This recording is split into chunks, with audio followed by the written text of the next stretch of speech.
आवाज आ रही है पीछे। मेरा नाम कर्नल केसरी सिंह राठौड़ है। भेड़तिया हूं, गांव शिवरासी। 21 साल की नौकरी करने के बाद में अभी सेवानिवृत्त हुआ हूं। देश की सेवा, देश का सिपाही तो मैं था।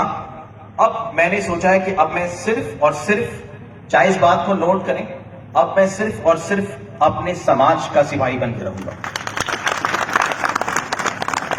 मैं आज आपसे दो तरह की बात करूंगा। एक बात जो मेरे युवा भाइयों की पीड़ा मैंने देखी है, जो बेबसी देखी है, जो इन्होंने प्रकट की है, और एक बात जो अगले 10 साल में जिसके बारे में आप नहीं जानते हैं, जो हमें लोकतंत्र पार्ट 2 लाने वाली है, आने वाली। आप इस बात को ध्यान से सुनना और सोचना कि क्या यह जरूरी नहीं है कि हम एक साथ एक जगह हो जाएं। छोटी सी एक कहानी सुनाऊंगा क्योंकि मुझे समय 5 मिनट का दिया गया है। एक बाड़ा था गांव में। बाड़ा समझते हैं सर? मैंने थोड़ी, हमारी मारवाड़ी थोड़ी वीक है तो मैं हिंदी में कंफर्टेबल हूं। एक बाड़ा था गांव में। उस बाड़े में किसी ने मुर्गियां पाल रखी थी। मुर्गी ने बच्चे, अंडे दिए, उसके बच्चे हुए छोटे छोटे चूजे, 15, 20, 25। और उसी में एक खेजड़ी पे एक घोंसला था जिसमें से एक चील का बच्चा गिर गया। वो गिरा मुर्गियों के बच्चों के बीच में। मुर्गी का बच्चा अंडे से निकलते ही उछल के खड़ा हो जाता है, सुंदर लगता है और ची ची ची करता हुआ पीछे पीछे भागता है। देखा है सबने? चील का बच्चे को बड़े होने में समय लगता है। चील का बच्चा छोटा होता है तो सुंदर नहीं होता। चील के बच्चे के हाथ पांव में उतनी जान नहीं होती। वो चील का बच्चा अपने आप को उन मुर्गियों के बच्चों के बराबर समझने लग गया, जो आजकल मेरे युवा समझते हैं अपने आप को उन मुर्गियों के बच्चों के बराबर। वो चील का बच्चा ये महसूस करने लग गया कि मैं भी मुर्गी हूं, और कई गुजरी मुर्गी हूं जो उन मुर्गियों के बच्चों के साथ साथ जो उसकी तौहीन करते थे कि देख, तुझसे तो चला भी नहीं जाता, तेरे तो पंख भी नहीं है, तू तो पीछे पीछे घिसट के आ रहा है। ये दुर्दशा मेरे उन युवाओं की है जो अभी मैं देखता हूं। फिर क्या हुआ? समय गुजरता गया, वो चील का बच्चा बड़ा होता गया, पंख आए, मगर मेंटली टूट चुका था वो। जो मकराना में हम टूट चुके हैं, मेंटली टूट चुका था वो। उसको लगता था मैं तो मुर्गी हूं और मैं तो एक अजीब सी मुर्गी हूं।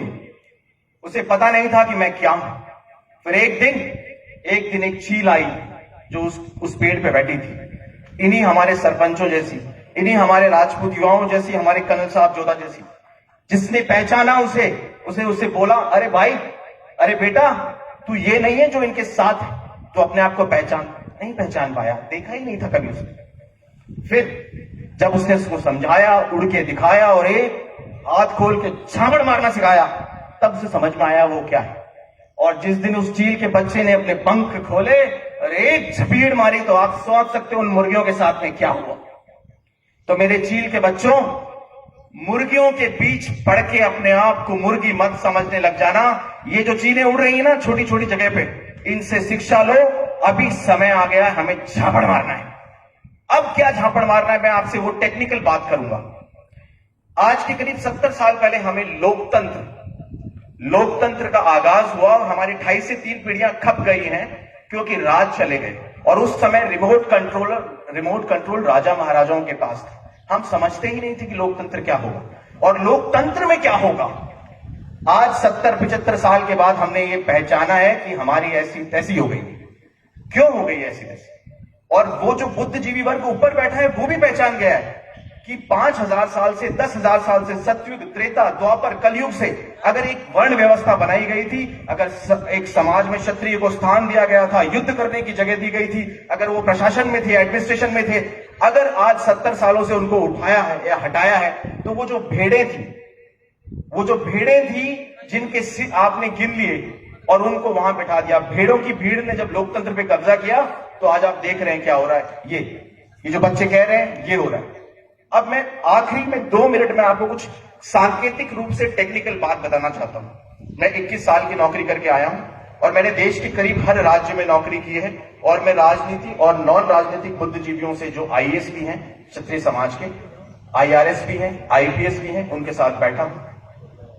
ध्यान देने की बात यह है, मोदी और योगी जो बीजेपी में हैं, उन्होंने इस बात को समझा है कि 545-42 सीटें हैं, लोकतंत्र में, लोकसभा में उसको 750 करने की जरूरत है। यानी कि वो लोकतंत्र का दूसरा पड़ाव, 1.5 गुना लोकतंत्र बढ़ने वाला है। यानी कि हर चीज का परिसीमन होगा। यानी कि हर पंचायत समिति से लेकर, हर जिले से लेकर, हर राज्य से लेकर देश में 1.5 गुना हर चीज बढ़ेगी। 5 साल में, 10 साल में, 15 साल में। यानी अगर 50% लोकतंत्र तब आया था तो 25% लोकतंत्र अब आएगा।